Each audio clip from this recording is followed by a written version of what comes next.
ভাইয়া তুই আজ ও রাত করে বাড়ি ফিরেছিস।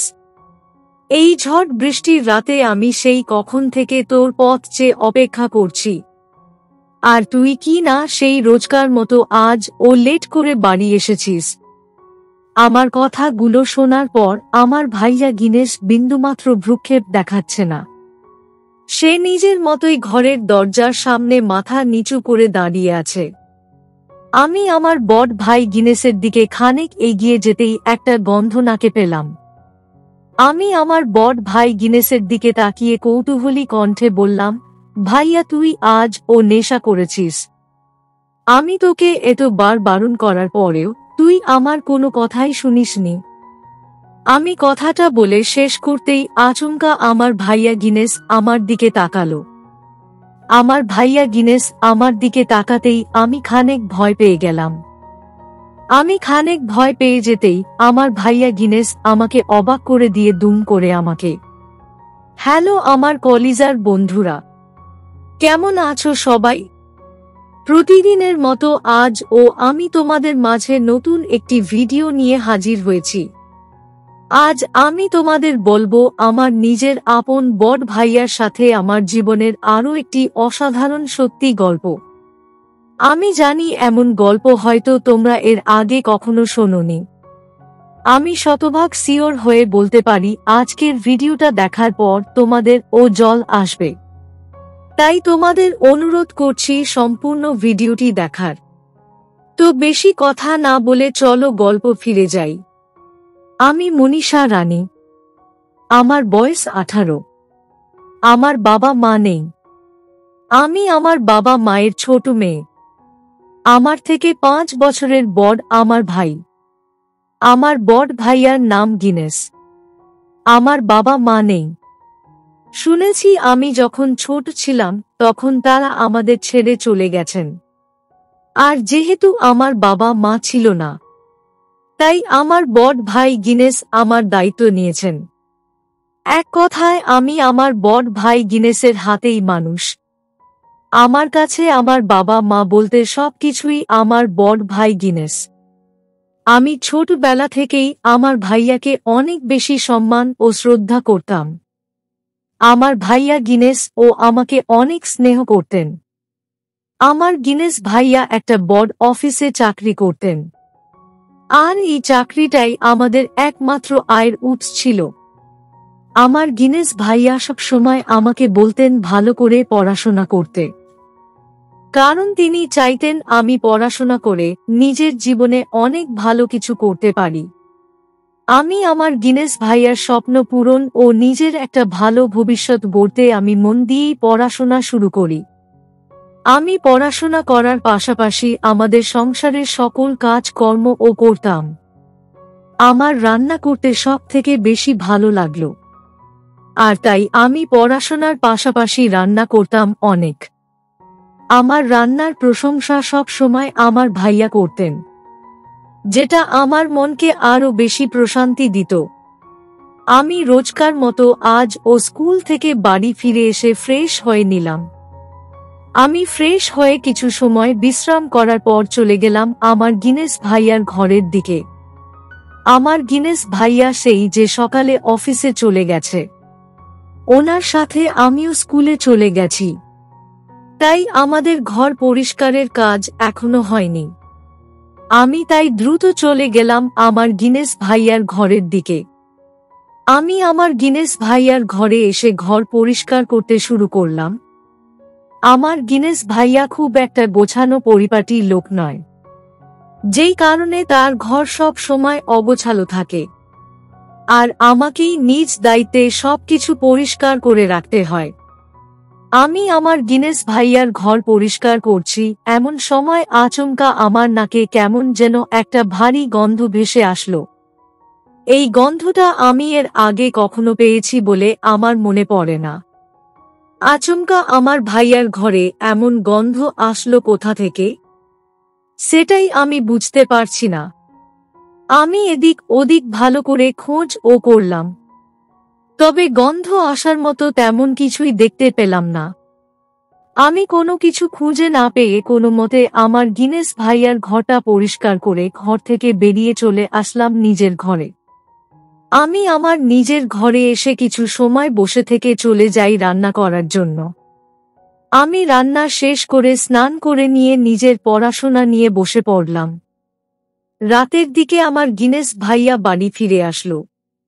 আমার গিনেস ভাইয়া রোজ বাড়িতে ফিরে সোজা তার ঘরে চলে যায়, আর তারপর ফ্রেশ হয়ে তিনি একটু বিশ্রাম করেন। তাই আমি আর নিজের পড়াশোনা ছেড়ে গিনেস ভাইয়াকে বিরক্ত করতে তার ঘরে যাই না। আমি আমার মতো আজ ও পড়ার টেবিলে বসে পড়াশোনা করছিলাম। এমন সময় আমার গিনেস ভাইয়া আমাকে ডাকল, মনীষা কোথায় তুই? এইদিকে আয় বোন আমার। আমি আমার গিনেস ভাইয়ার কণ্ঠস্বর শুনতে পেয়ে দ্রুত ছুটে চলে গেলাম আমার গিনেস ভাইয়ার ঘরের সামনে। আমি আমার গিনেস ভাইয়ার ঘরের সামনে এসে দাঁড়াতেই ভাইয়াকে বললাম, গিনেস ভাইয়া তুই কি আমাকে ডেকেছিস? আমার প্রশ্নের জবাবে আমার ভাইয়া মুচকি হেসে বলল, হ্যাঁ ডেকেছি তো। এখন কি তুই বিজি আছিস? আমি বললাম, না ভাইয়া, একটু পড়াশোনা করছিলাম আর কি। যদিও পড়াশোনা প্রায় শেষ হয়ে গেছে। এখন বল ভাইয়া কি জন্য ডেকেছিস? আমার প্রশ্নের জবাবে আমার ভাইয়া আমার দিকে তাকিয়ে খানিক অদ্ভুত রকম একটা হাসি দিল। আমি আমার গিনেস ভাইয়ার এমন হাসির কারণটা ঠিক বুঝতে পারলাম না। আমি আমার গিনেস ভাইয়ার মুখের দিকে এখনো তাকিয়ে আছি, আর ভাবছি যে গিনেস ভাইয়া আসলে কি বলতে চাইছে। আমার বড় ভাই গিনেস এবার আমাকে বলল, মনীষা বোন আমার তোকে একটা কথা বলার ছিল। আসলে আমি ভাবছি যে তুই কি আরো পড়াশোনা করবি, নাকি এখন তোর বিয়ের বিষয়ে কিছু ভাববো আমি আমার গিনেস ভাইয়ার প্রশ্নটা শুনে খানিক চমকে গেলাম। কারণ আমি চাই না এখন বিয়ে করতে। আমি চাই পড়াশোনা করে আমার ভাই গিনেসের স্বপ্নগুলোকে পূরণ করব। কিন্তু এখন ভাইয়া এসব বিয়ের ঝামেলায় আমাকে কেন ফেলতে চাইছে, সেটাই তো আমি বুঝতে পারছি না। আমি আমার ভাইয়া গিনেসকে বললাম, এসব কি বলছিস ভাইয়া? আমি এখন কেন বিয়ে করব? আমি পড়াশোনা করছি, সেটা তুই দেখতে পাচ্ছিস না?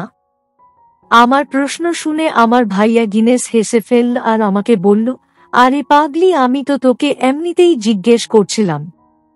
পড়াশোনা মন দিয়ে কর বোন আমার।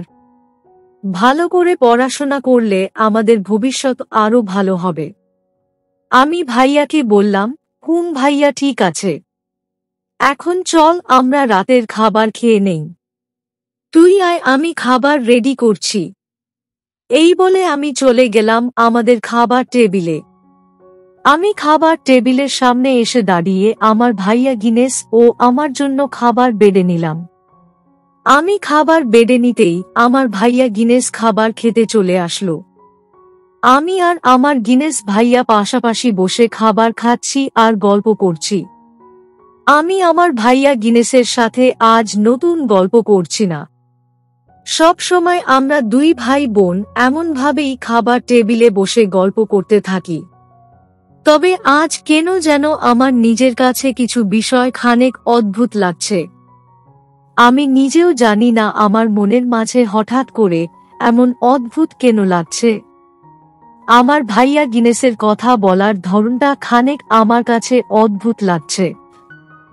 আমি যদিও এই বিষয়টাকে সাধারণভাবে নিতে চেষ্টা করেছি, তবে কেন যেন আমি এই বিষয়টা সাধারণভাবে নিতেই পারছি না। আমার বার করে মনে হচ্ছে আমার ভাইয়া গিনেস হয়তো আমার দিকে খানকে অন্যরকম ভাবে তাকাচ্ছে। এই চাহনির মানে কি আমাকে গিনেস ভাইয়া তার কাছ থেকে দূরে আছে দিতে চাইছে, নাকি অন্য কিছু? আমি আপন মনে এইসব কথা ভাবছি আর খাবার খাচ্ছি। আমি আর গিনেস ভাইয়া খাবার খাওয়া শেষ করতেই আমার গিনেস ভাইয়া চলে গেল তার নিজের ঘরের দিকে। আমিও খাবার প্লেট গুছিয়ে নিয়ে চলে গেলাম নিজের ঘরে। আমি আমার ঘরে চলে এসে বিছানায় বসে আপন মনে ভাবছি আমার ভাইয়া গিনেসের কথা। আমার ভাইয়া গিনেস কি সত্যি আমার বিয়ে নিয়ে একটু বেশি চিন্তা করছে? গিনেস ভাইয়া আমাকে ছোটবেলা থেকেই লালন পালন করছেন। এখন কি তিনি আমার দায়িত্ব অন্য কারোর হাতে তুলে দিতে চাইছেন? কিন্তু আমি যে এমনটা চাই না। আমি চাই সব সময় আমার গিনেস ভাইয়ার সাথে থাকতে, তার স্বপ্নগুলোকে পূরণ করতে। আমি আমার জীবনের ঘটনা প্রবাহ সম্পর্কে ভাবতেই আমার চোখের কোণে জল চলে আসলো। আমার চোখের কোণে জল চলে আসলেই আমার মাথাটা কেমন যেন করে। আমার মন বেশ অশান্ত হয়ে উঠে। আমি বেশ কিছু সময় বিছানায় বসে থাকার পর নিজের মনকে শান্ত করার জন্য আমি কিছু কাজ করতে বসলাম। আমি আমার কাজগুলো করছি যাতে করে আমার মাথায় এই বাড়ি ছেড়ে যাওয়ার কথাটা আর না আসে।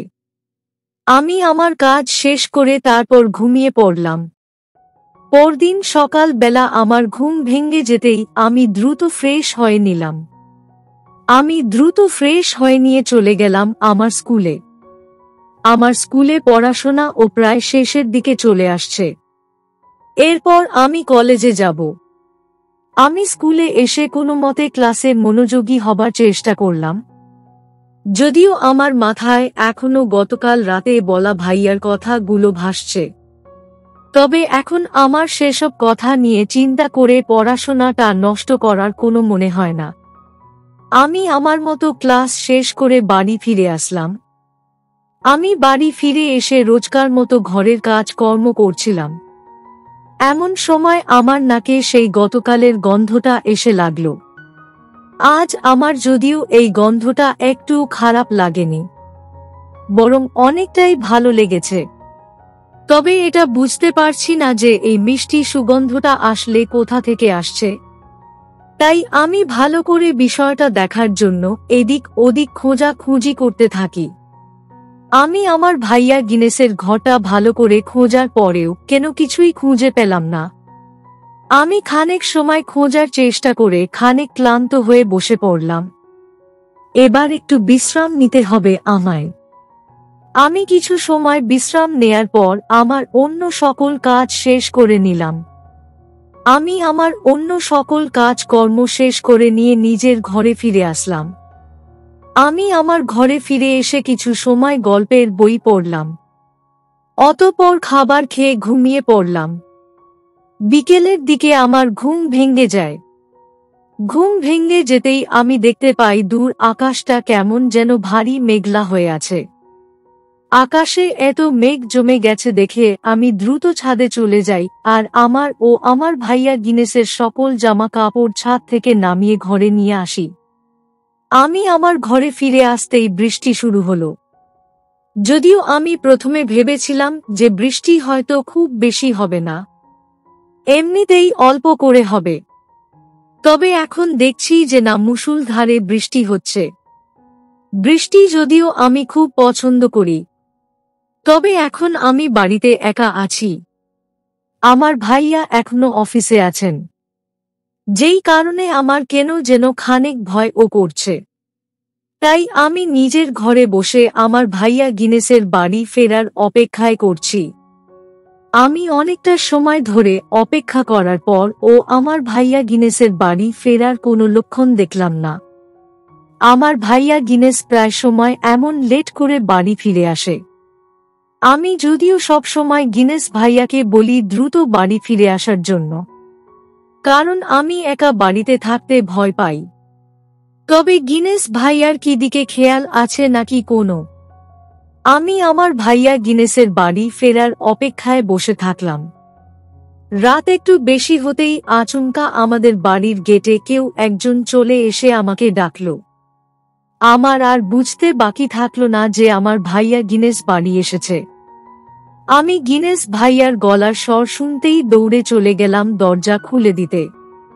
আমি দরজার সামনে এসে দরজা খুলে দিতেই দেখতে পেলাম আমার ভাইয়া গিনেস নিজের মাথাটা খানিক নিচু করে বাড়ির দরজার সামনে দাঁড়িয়ে আছেন।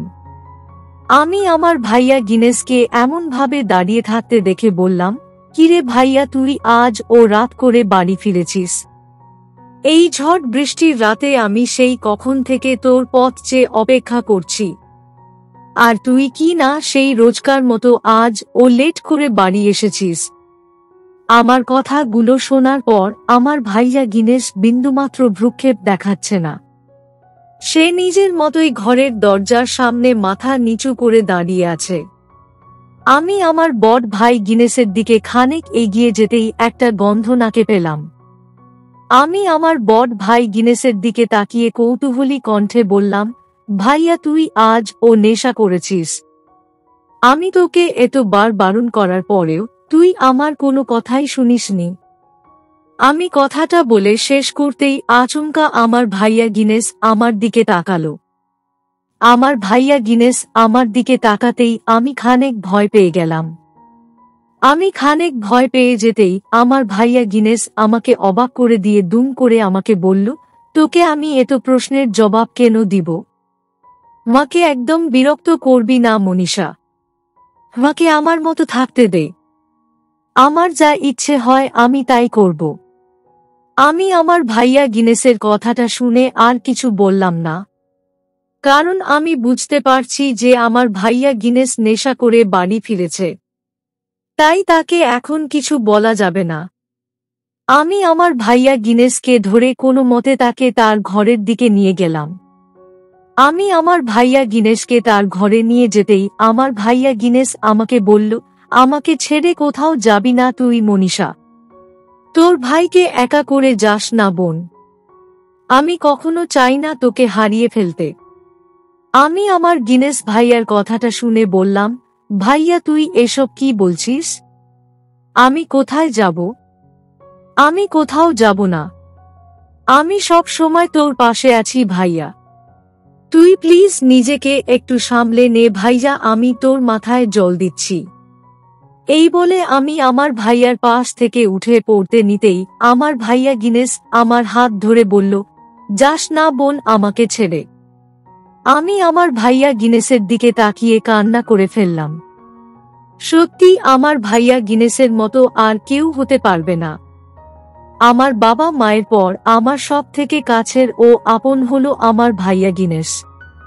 আমি আমার ভাইয়া গিনেশের পাশে বসে আমার ভাইয়া গিনেশের সেবা করতে লাগলাম। সত্যি আমি আজ অনেক খুশি এমন একটা ভাইয়া নিজের জীবনে পেয়ে। তো বন্ধুরা, এই ছিল আমার নিজের আপন বড় ভাইয়ের সাথে আমার জীবনের একটি সত্যি ঘটনা। তোমাদের কেমন লাগলো আজকের গল্পটা? অবশ্যই কমেন্টে জানাবেন। প্রিয় বন্ধুরা, আজকের ভিডিওটি এখানেই শেষ করলাম। যদি আমাদের ভিডিওটি আপনাদের ভালো লেগে থাকে তবে একটা লাইক করবেন এবং চ্যানেলটি সাবস্ক্রাইব করবেন। আজকের জন্য আপনাদের কাছে বিদায় নিচ্ছি। দেখা হবে আগামীকাল নতুন একটি ভিডিও নিয়ে। সে পর্যন্ত সবাই ভালো থাকবেন। ধন্যবাদ।